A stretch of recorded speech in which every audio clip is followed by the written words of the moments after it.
జీవితంలో మీరు చదువుకున్నారు, పెద్ద ఉద్యోగం చేస్తున్నారు, నగరంలో అన్ని సౌకర్యాల మధ్య జీవిస్తున్నారు. అయినా మీకు లోపల ఏదో తక్కువగా అనిపిస్తోందా?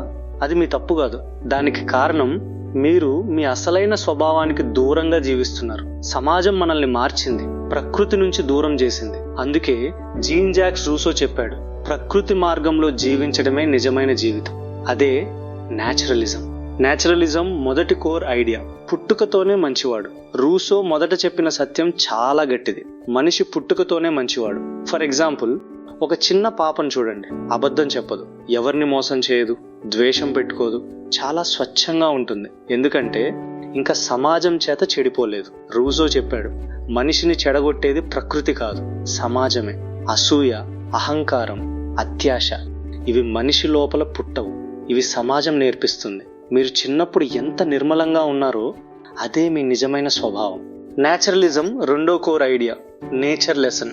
రూసో చెప్పిన రెండో సత్యం చాలా లోతైనది. అసలైన చదువు పుస్తకాలలో మాత్రమే ఉండదు, ప్రకృతి కూడా మనిషికి గొప్ప గురువు.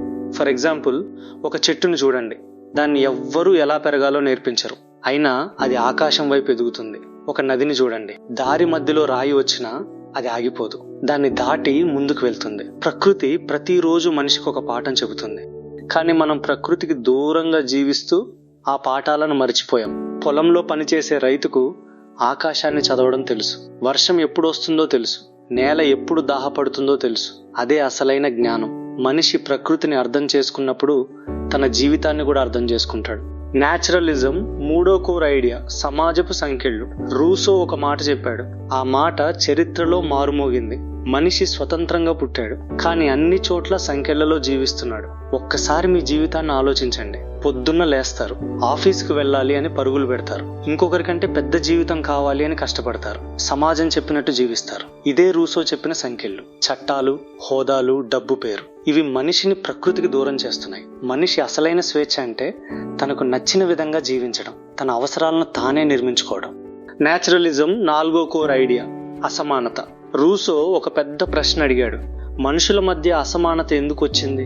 ఒకడు కోట్లలో జీవిస్తున్నాడు, మరొకడు ఆకలితో జీవిస్తున్నాడు. ఇది ప్రకృతి సృష్టించిన తేడా కాదు, ఇది మనిషి స్వార్థంతో నిర్మించిన వ్యవస్థ. ఒక మనిషి మొదటిసారి నేలకి కంచె వేసి ఇది నాది అని చెప్పిన రోజే అసమానత ప్రారంభమైంది అని రూసో చెప్పాడు.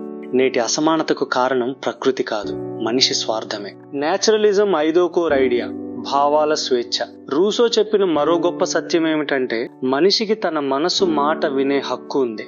మతం ఒక దారి చూపించింది, సమాజం ఇంకో దారి చూపించింది, కానీ ఈ ప్రపంచం మధ్యలో మనిషి తన అంతరాత్మ స్వరాన్ని మరిచిపోయాడు. రూసో చెప్పాడు, మీ లోపల ఒక స్వరం ఉంటుంది, ఏది నిజమో ఏది తప్పో అది మీకు చెబుతుంది.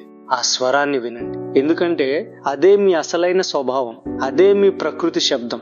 నేచురలిజం చెప్పిన ఫిలాసఫీ ఒక్క మాటలో చెప్పాలంటే మనిషి ప్రకృతిలో స్వేచ్ఛగా పుడతాడు, కానీ సమాజంలో బంధించబడి జీవిస్తాడు.